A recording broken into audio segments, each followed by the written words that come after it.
Yeah. So, we've been talking about the lynch mob. We definitely gotta give shouts out to j-dee and stuff as well. There was Shorty, there was T-Bone, Yes, and I sir. believe somebody called, was it Moki that joined afterwards? Yeah, Marquis took JD's place. Yeah. Yeah, Marquis took yeah. Yeah, they're my dudes, man. Rest in peace, Shorty. JD just touched down a little while ago. He doing good. I hollered at him a couple of times. Okay. He got some music. He got some music out right now too. I think he got a song out called "Just Rolling." But Yeah, switching congrats back to to her. your music and stuff and crafting your album and stuff. What was that process like for yourself? Knowing that, okay, Oh this my time to really shine and knock something out. yeah, no, it was beautiful, man. I mean, because it came from out of nowhere. Because I was at that time I was working for Cube. I was working for Street Knowledge Production. I was like A&R, doing my thing up there at uh at Lench Mob. And I'm clearing samples for Cam's album. I'm clearing samples for Yo-Yo's album, for Ice Cube's album.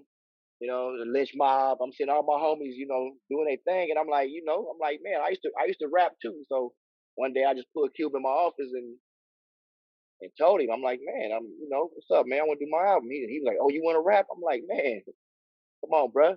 And no longer after I said that, man, we was on it, man. And Cube was like, it was all go. It was green light, all gas, no brakes.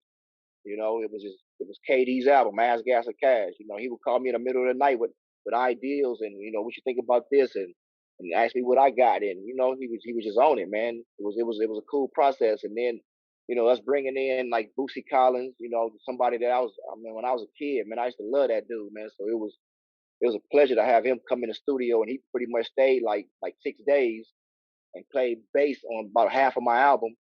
And then we also had Bernie Royale, on a mini move from Parliament, legendary Bernie Royale. He came in and then we got Morris Day from when I redid Gigolos Get Lonely too. He actually came into the studio and resung everything with no samples or nothing. So yeah, man, it was a good process. And them the only two dudes I had as far as features. Well, I have my boy Snow. I have my boy Snow on Ain't Nothing Popping. But other than that, man, I didn't have no other features, man. I didn't even have Cube rapping on those songs.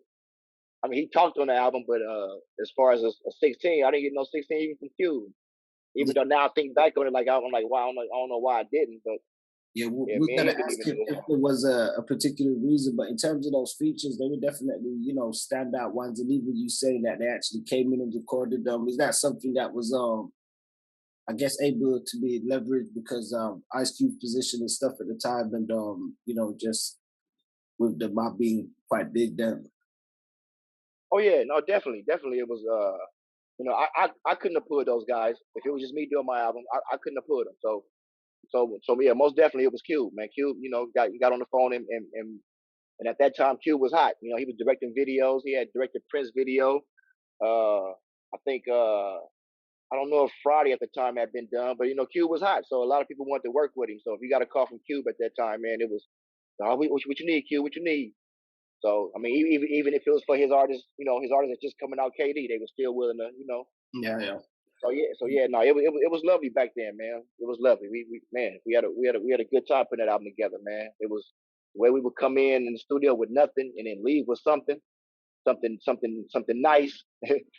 Yeah, it was a beautiful process. Join us on the line, boutonline.com for the hottest UK US flavor.